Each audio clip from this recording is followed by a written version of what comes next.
From a young age, Brandon Cole had lived a life most people only saw in magazines and Hollywood scripts. With a portfolio that sprawled across tech, real estate, logistics, and film, Brandon wasn't just a billionaire, he was a phenomenon. Gifted, ambitious, and fiercely intelligent, he had built companies from scratch in the US, commanding respect from boardrooms and global investors alike. But behind the prestige and private jets, Brandon's heart remained tethered to one place, home. His suits were tailored but never loud. His voice was firm but always gentle. He wasn't just rich, he was deeply respected. Welcome to another gripping African folktale. Don't forget to like, comment, and subscribe so you never miss a story that will leave you speechless. Born to a business mogul, Mr. Matthew Cole, Brandon grew up far away from the country of his roots. He had seen winters colder than words and summers spent in Silicon Valley boardrooms, sharpening his brilliance in rooms filled with men thrice his age. But one thing followed him everywhere, his father's voice in every phone call. "Son, it's time you come home." Every year, for nearly a decade, Mr. Cole pleaded with his son to return and take over the family legacy, a vast conglomerate with interests in manufacturing, real estate, and finance. But Brandon was building a name for himself. He wasn't ready to wear a crown he hadn't earned. Until something shifted in him. It wasn't age. It was purpose. He began to think more about legacy. About home. About building not just wealth, but impact. So, after much reflection, and after watching his father fall sick for the third time in 1 year, Brandon finally said yes. The news of his return spread like wildfire. Articles called it the return of the Golden Son. Business journals speculated about what his influence would mean. But for Brandon, it wasn't about noise. It was about coming home to serve. When he arrived, he didn't demand a throne. He visited every department in his father's companies, floor by floor, worker by worker. He took off his jacket, loosened his tie, and sat in the cafeteria with junior staff to hear their thoughts. Drivers, janitors, cleaners, Brandon treated them like royalty. Within a month, productivity had risen by nearly 40%. He created new welfare policies for workers, paid off debts for old retirees, and restructured the company's financial systems. There was something about him, people didn't just follow because of his position, they followed because of his heart. But while everyone clapped and sang his praises, one man stood silent in the shadows. Maurice Brown had been with Mr. Cole since the early days. 3 decades of service. 30 long years of loyalty, blood, sweat, and broken dreams. He had been the one standing at the gates when the company bought its first truck. The one who handled crisis after crisis. The man who rose from assistant to director, managing vast sections of the empire in Mr. Cole's absence. He was never promised anything in words, but in his heart, he believed that when the time came, the old man would reward his loyalty. Not just with money, but with power, maybe a company to run. Maybe a seat on the board. Maybe something with his name on it. But all those dreams shattered the day Brandon walked into the company. He smiled, yes. He even clapped during the welcome party. But inside, he burned. He watched how staff who used to fear him now ignored him. How Brandon's new reforms clipped his own control. He saw junior employees reporting directly to Brandon, bypassing him completely. And so, the hate began to grow. Quiet. Controlled. Deadly. On a Friday evening, Brandon had just finished an impromptu visit to one of the company's new warehouses. He was dressed simply in jeans and a company-branded polo, driving himself without security, something he liked to do to feel connected to the people. That was his mistake. He was ambushed near the warehouse exit. 3 masked men. Iron rods. Gloves. Silence. They dragged him into a corner behind the empty cargo containers and beat him till his voice disappeared. His eyes were swollen shut. His lip burst. Blood leaked from his nose, ears, everywhere. They didn't take anything. No money. No car. No phone. It wasn't robbery. It was rage. They dumped him at a nearby construction site, behind a stack of unused bricks, assuming he'd bleed out by morning. His pulse was faint. His breath, uneven. Nobody was supposed to find him there. It was the perfect cover-up. Back home, hell broke loose. Mr. Cole received a call around 9 p.m. when Brandon's driver couldn't find him. By midnight, panic had spread like cancer through the family. His sister fainted. His mother couldn't breathe. The entire house was in chaos. Police were called. Helicopters searched. CCTV footage combed. But there was no trace. No message. No ransom call. Just silence. Newspapers carried the story, billionaire son missing. 2 days later, rumors began to swell. Some said he was kidnapped by business rivals. Some said it was an inside job. Others whispered that he'd staged it himself to escape the pressure of his new role. But none of them knew. That just a few kilometers away, inside a makeshift wooden room, a young girl with dust on her skin and fire in her soul was nursing the broken billionaire back to life. Sharon Blake was what society often overlooked. People barely noticed her when she walked into hardware stores with cement dust on her elbows. Her clothes were always faded, her hair usually wrapped in a black scarf, and her boots worn from walking across sites filled with steel rods, broken bricks, and the endless noise of machines. Most people assumed she was a boy when they saw her from behind. But Sharon was not a boy. She was a 24-year-old woman burdened with more weight than any girl her age should carry. Her life changed the day her father, Gregory Blake, coughed blood into the sink. It started as a flu. Then it lingered. Then it worsened. The hospital gave the word, cancer, and from that moment, the Blake family became strangers to peace. Treatment cost everything. The family car, the house, her mother's jewelry, all gone. But the cancer didn't go away. At 40, he was gone. Her mother, Maria, held on for a while. She tried to be strong. She sold snacks in front of a bus stop. She learned how to make herbs. She encouraged Sharon to go back to school. But grief is a thief. It stole her appetite, her laughter, her will. 2 years later, Sharon buried her mother beside her father. And just like that, she became an orphan. Alone. Except for her 2 younger sisters, Eva and Monica. She didn't cry that day. There was no time to. Crying was a luxury. From then on, Sharon became mother, father, sister, and protector. She cleaned floors for a living. She packed sand into bags. She hawked sachet water on hot afternoons. And when those weren't enough, she went to sites where laborers gathered and offered her hands. At first, they laughed at her. What's this girl looking for here? This one day do bricklayer. But Sharon ignored them. By the end of her first month, her hands were blistered, her back constantly aching, and her nights filled with tears she couldn't afford to shed during the day. But at least Eva and Monica could eat. At least rent was paid, even if the room was leaking. At least they were alive. Sharon worked every day like she had a war to win. That Friday, after a long, hot day at the construction site, she returned home, took off her boots, and sat outside to catch her breath. The girls came running out to hug her as they always did. But something hit her. She had left her bag at the site. It held a few things she treasured, a black and white photo of her family, a worn-out Bible, and some money paid to her that day, things that couldn't be replaced. Even though it was late, Sharon stood back up, put on her slippers, and rushed out again. The site was quiet now. Everyone had gone. The giant metal gates were still unlocked, and the wind howled through the half-built walls. Her flashlight flickered as she walked across scattered planks and wheelbarrows. And that's when she saw it. At first, it looked like a sack, dark, hunched, still. She froze. Then she stepped closer. It was a man. Face bloodied. Shirt torn. One arm awkwardly bent. He was barely breathing. Sharon's heart stopped. Her first instinct was to run. She didn't know if this was a trap. She checked around, no one. Then she crouched and touched his neck. He was alive. Who was he? What happened? Should she call someone? But she didn't have airtime. And even if she did, calling the police would bring trouble she couldn't handle. She thought fast. There was no time. The man could die right there. So she did what no one expected. She tore off a piece of her wrapper, wiped his mouth, and tried to wake him. Nothing. She couldn't carry him alone. She ran to the street and begged a bike rider to help. He refused at first, until she offered her entire weekend wage. Together, they lifted him onto the bike and took him to her house. It wasn't a house. Just a small wooden structure with one dim bulb and 3 mattresses on the floor. But it was warm. It was human. The neighbors peeked as she dragged him in. Some asked questions. She said nothing. That night, Sharon stayed up cleaning his wounds. She used the herbs her mother taught her, ones that soothed swelling, ones that fought infection. She made a warm concoction from bitter leaves, mashed pawpaw, and ginger, and fed him drops with a spoon. She wrapped his ribcage with warm cloth. She kept Eva and Monica away, telling them he was sick and needed peace. The next day, he moved slightly. By day 3, he groaned. By day 5, he opened his eyes. His first words were barely above a whisper. Where am I?" Sharon was startled. She rushed to his side. "You're safe," she said quietly. "You were attacked? I found you at a construction site. You've been unconscious for 5 days."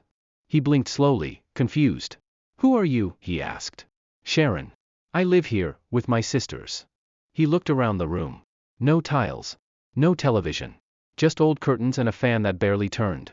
"You brought me here?" he asked. She nodded. "And, treated me?" She nodded again.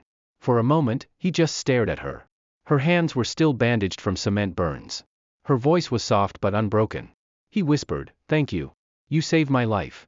Over the next few days, Brandon remained in her home. He couldn't walk much, but Sharon was patient. She helped him sit up, clean his face, drink water. When he had the strength, they talked, sometimes in the dark, sometimes under the weak bulb, sometimes as the girls giggled in the corner. He told her bits of who he was, though he left out his full identity. And she told him everything. About her father. Her mother. How she fought to keep her sisters in school. How she dreamed of opening a fashion shop one day. Her voice cracked when she mentioned the hunger nights. But she always smiled at the end of each story, as if pain was an old friend. Brandon was stunned. Not just by what she had done for him, but by who she was. And slowly, something began to shift in him. Not just gratitude. Not just admiration. But a growing, unfamiliar warmth in his chest. When he finally gained strength to stand and walk on his own, he looked at her for a long time. "I have to go home," he said. "They'll be looking for me." She nodded. But her eyes betrayed her. She didn't want him to go, not just yet. He took her hands gently. "I'll never forget what you've done for me." And then he left. Back to the world he came from. The air was thick with silence the morning Brandon Cole walked through the giant gates of his father's mansion. The guards at the gate stood frozen. Their mouths opened slightly. The chief security officer, who had barely slept in 2 weeks, dropped his walkie-talkie and ran toward him. "Sir? Yes, sir, it's you. Jesus Christ!" He shouted for the others. Within seconds, the compound erupted. Maids screamed. Drivers clapped. His mother, dressed in a morning wrapper, stumbled out barefooted. When she saw her son standing there, face still swollen, hands scraped, but breathing, she dropped to her knees and wailed. "Brandon, my son. My son." She touched his face like it wasn't real. His father came out last. Mr. Matthew Cole was a man rarely shaken. But as he walked down the front steps and saw his only son alive, something in his chest gave way. He broke down, right there, in front of the entire household. They didn't ask questions immediately. They just held him. But later, when the doctors had come and gone, when the bandages were fresh, and his room smelled like medicine and relief, the questions began to pour in. "Where were you, son? What happened to you? Who did this?" He told them everything. Not the watered-down version. The full truth. How he was ambushed. How he thought he was going to die. And how a girl, just a poor, dusty, bricklayer girl, dragged him from death and healed him with hands that looked like they should be healing themselves. He didn't even mention her name at first. He just said, "She saved me." And she asked for nothing. His father was silent for a long time. Then he spoke. "What's her name?" "Sharon," Brandon replied. "Where does she live?" Brandon hesitated. "It's not a place you'll like, Dad." "I didn't ask about the place. I asked where." The next day, black SUVs rolled slowly into Sharon's neighborhood. For the first time in her life, people stopped to stare at her, not with mockery, but with curiosity and awe. Kids pointed. Women whispered. Neighbors stood frozen as the doors opened and a man in a designer suit stepped out. Mr. Matthew Cole. He didn't send aides. He didn't send lawyers. He came himself. He walked into her wooden house. Looked around. Saw the peeling ceiling, the cracked basin by the corner, the one small fan hanging from exposed wires. He saw 2 girls huddled on the mattress in fear. And he saw Sharon, standing tall, with cement stains still on her shirt, her back straight, her eyes clear. He walked up to her. "You found my son. You brought him back. For that, I owe you everything." She was speechless. "No one knew where he was," he continued. "Everyone gave up. But you, a stranger, brought him home. You gave him what all my money couldn't." Tears filled Sharon's eyes. Mr. Cole turned to his men. "She's not staying here another day." That same evening, Sharon and her sisters were moved into a furnished 3-bedroom apartment. A flat with real tiles, constant power, sofas with plastic still on them, and a fridge that hummed with cold. They couldn't believe it. Eva and Monica ran into the kitchen, opening drawers they never had. Sharon stood in the hallway, numb. Brandon came later that night. He stood in the doorway for a few seconds, watching her in silence.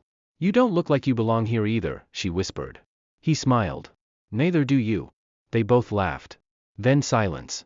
Then something heavy in the air between them. "I owe you my life," Brandon said softly. "No," she replied. "You don't owe me anything." He stepped closer. "I want to help you. Not just because of what you did, but because I want to. I didn't ask for help." "I know," he said. "That's why I want to give it." The next morning, Brandon spoke with his father about her dream. Her love for fashion. The sketches she made on brown paper. The designs she kept in old biscuit tins. By the next week, Sharon was standing inside a freshly painted fashion studio with mirrors, mannequins, shelves of fabric, 3 sewing machines, and a sign outside with her name. Sharon Blake Couture. It felt like a dream. Clients came slowly. Then faster. Brandon paid influencers to wear her pieces, silently, without her knowing. Her fame grew. Orders increased. She trained other girls from her neighborhood. Her face changed. Her smile returned. But something else was growing. Something unspoken. Something that kept Brandon coming around the studio, even when there was no reason. At first, he said it was to check on her progress. Then he said he was bored at the office. Then he stopped giving excuses entirely. He just came. And she started waiting for him. She'd deny it if asked. But every morning, she would check the mirror more than usual. Every evening, she would clean her hands quickly before opening the door. They talked about everything. About dreams. About pain. About what it meant to be alone. They laughed until they cried. They cried until they laughed. And then one night, under the yellow lights of her studio, with scissors on one table and half-stitched cloth on the other, he looked at her and said, "I can't pretend anymore." She turned slowly. "Pretend about what?" "That I don't see you. That I'm not drawn to you. That you're not the most honest, raw, brave soul I've ever met." She blinked. "I don't care about where you come from," he said. "Or what you wear. Or who your parents were. I just know that when I look at you, I see something I've never seen before." He stepped closer. "I see a future I want." Her voice broke. "You're a billionaire. And I was laying bricks last month." He held her hand. "And you laid the foundation that rebuilt me." Silence. Tears. A kiss that changed everything. They kept it quiet at first. But love, like smoke, never hides for long. Brandon's mother was skeptical. She loved Sharon for what she did, but marriage? "You're from 2 different worlds," she warned. Brandon looked at her. "Then maybe it's time I lived in hers." For weeks after Brandon's return, there were smiles at the office. Tight-lipped smiles. Nervous ones. But one man didn't smile at all. Maurice Brown. He had been silent when Brandon was found alive. He didn't ask questions. Didn't attend the welcome gathering. He kept his head low and eyes down, just like he had done during the 30 years he served Mr. Cole. But something had shifted. Brandon noticed. His father noticed. And so, an investigation began. Quiet. Strategic. Led by a private security expert hired by Mr. Cole himself. It didn't take long. One of the street boys involved in the ambush had been caught during an unrelated robbery. He confessed during interrogation. Described everything. Names. Meeting point. Payment method. Even the piece of fabric used to gag Brandon. The case file landed on Mr. Cole's desk in a brown envelope. When he read it, he said nothing for 5 minutes. Then he said 2 words. "Bring him." Maurice Brown was invited to the house, not arrested.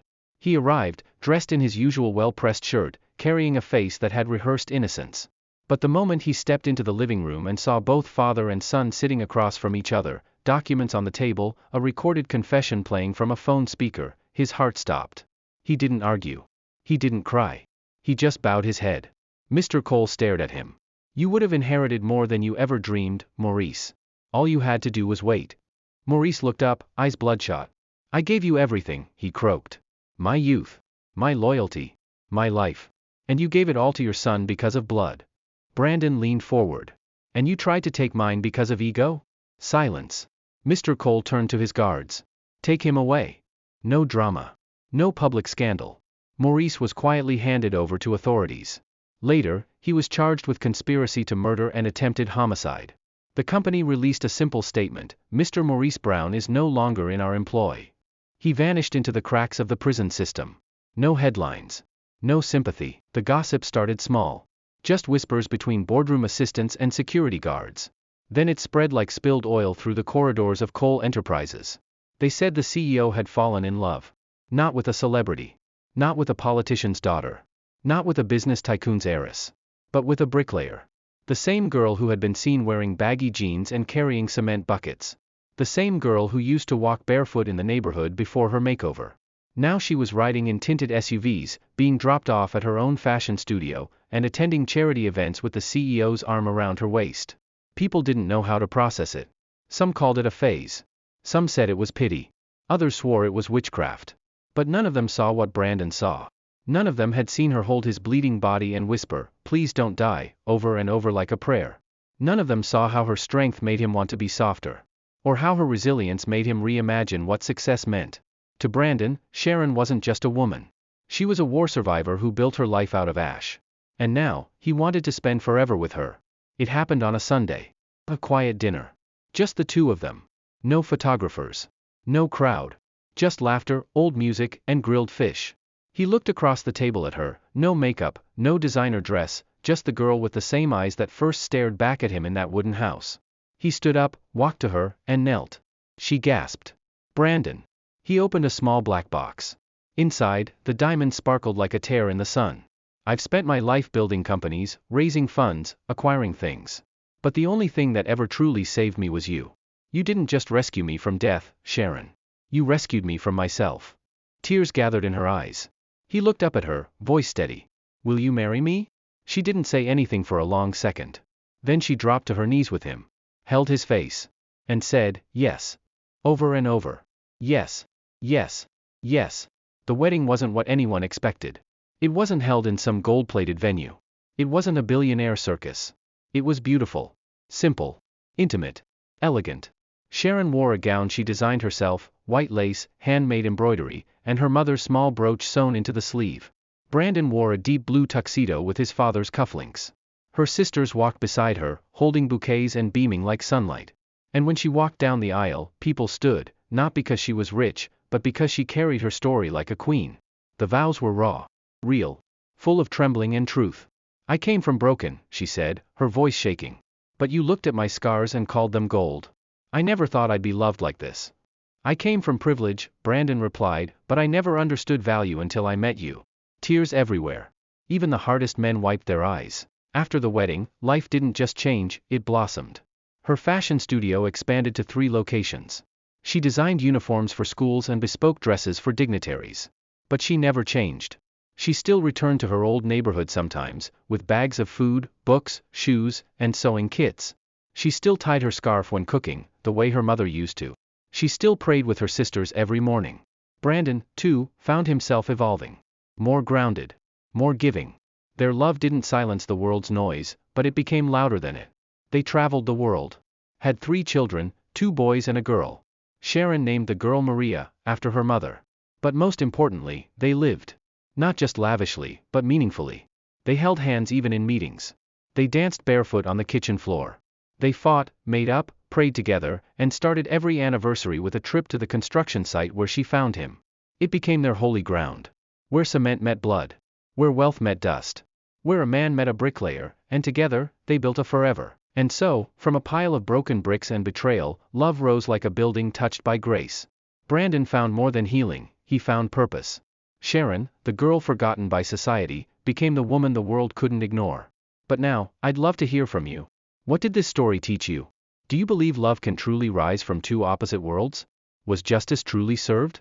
Let me know your thoughts in the comments below, I read every single one. And if you enjoyed this story, don't forget to subscribe to the channel and turn on your notification bell, so you never miss another deep, emotional, and unforgettable folktale. Until next time, stay inspired. Stay brave. Stay kind.